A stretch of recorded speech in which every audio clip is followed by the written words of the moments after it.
dream waiting for you, just waiting for you to step into it.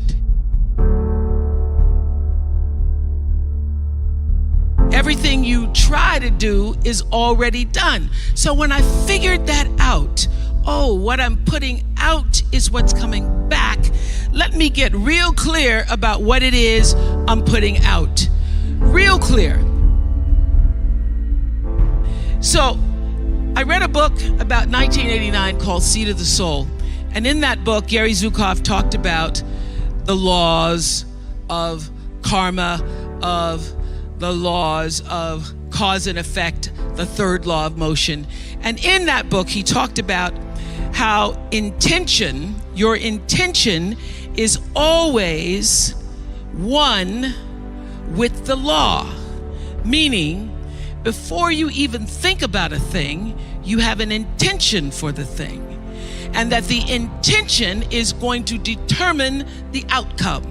That's why the same people can go to the same church service and somebody walk down the aisle just to be seen to put some money in the church, and somebody else who just goes and just has a little bit to offer. The intention with which you give, the intention with which you serve determines the outcome. So when I figured that out, I went, whoa. I changed everything I did on my show. I called in the producers and I said, from this day forward, I will no longer be speaking to the KKK. I will no longer be speaking to people who are fighting each other in a way that it is damaging to the character of myself and other people who watch. From this day forward, I am only going to do intentional television. So it is my intention to fulfill the dream of the Creator. It is my intention to live to the highest calling and be pressed to the mark of the highest calling that I have come to do.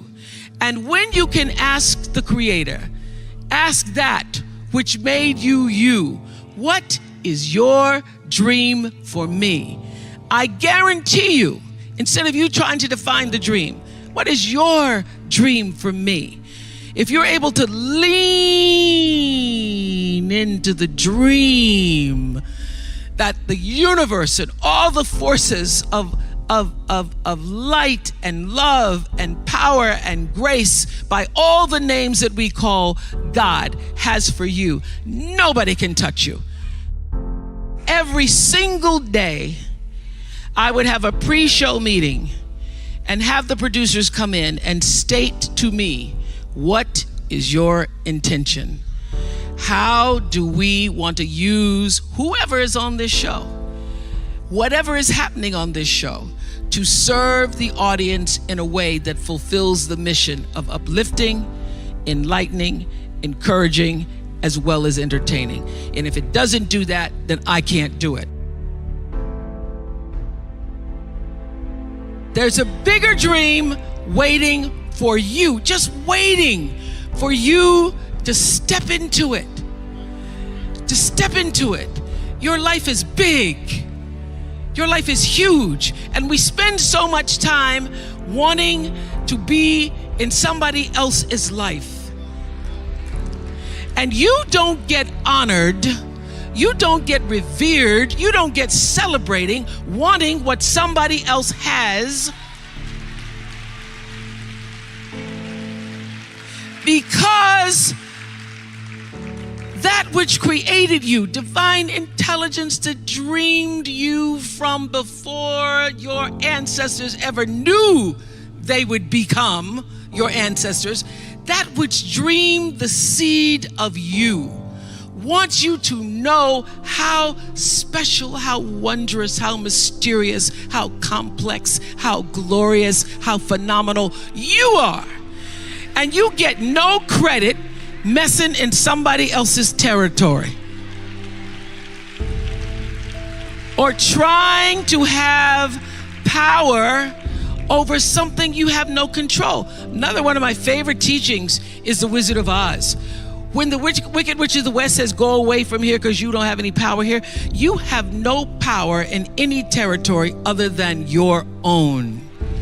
Oh, but you are the master of that. You get to be the master of your own fate. You get to be the captain of your own soul. And if you just manage that, if you just took care of your territory, oh, the glorious, glorious, glorious, wondrous opportunities and possibilities that are waiting for you. So the question is, what are you resisting? What are you pushing against? What are you not allowing? What are you blocking because you have this idea of who and what you're supposed to be, instead of leaning into the dream that's already been created and waiting for you? It's waiting for you.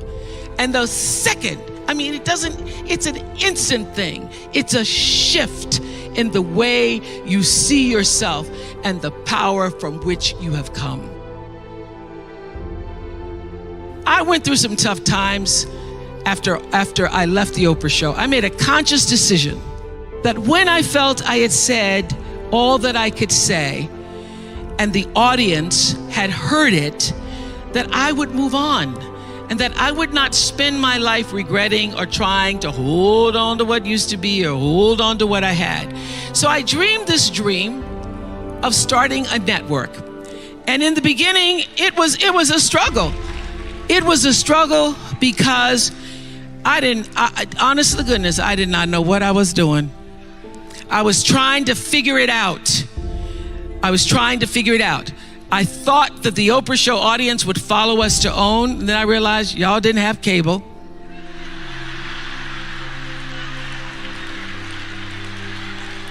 And if you had cable, you did not have the OWN package. So it took me a minute. And unlike most people who you get to have your mistakes in private, some don't go right in your life, you get to sulk about it in private. If I make a mistake, it's on the CNN crawl or the CNN news. So when I was in the climb and there were so many wonderful owners, I see Churl Action Jackson here. There were so many wonderful owners, people who said, oh, we're going to stand with you. We're going to stand by you. Thank you, Roland Martin. There were so many people who said, listen, we believe that this can happen. So I dreamed the dream along with Tyler Perry, who was my friend, who came to me and said, Tyler said, I'm going to help you out, because Tyler can go home and write a script and direct it, produce it, and shoot it, and do it for less money than anybody in Hollywood. So we started with the foundation of have and have nots.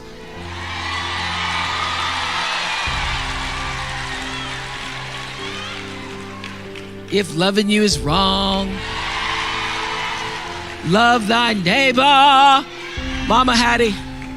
And then I started to dream another dream about scripted television, because in the beginning I was told you couldn't do it. You couldn't do it, didn't have enough money to do it. And I dreamed the dream. I read Proverbs 11:28 that says, those who trust in their riches will fall, but the righteous will rise and thrive like a green leaf.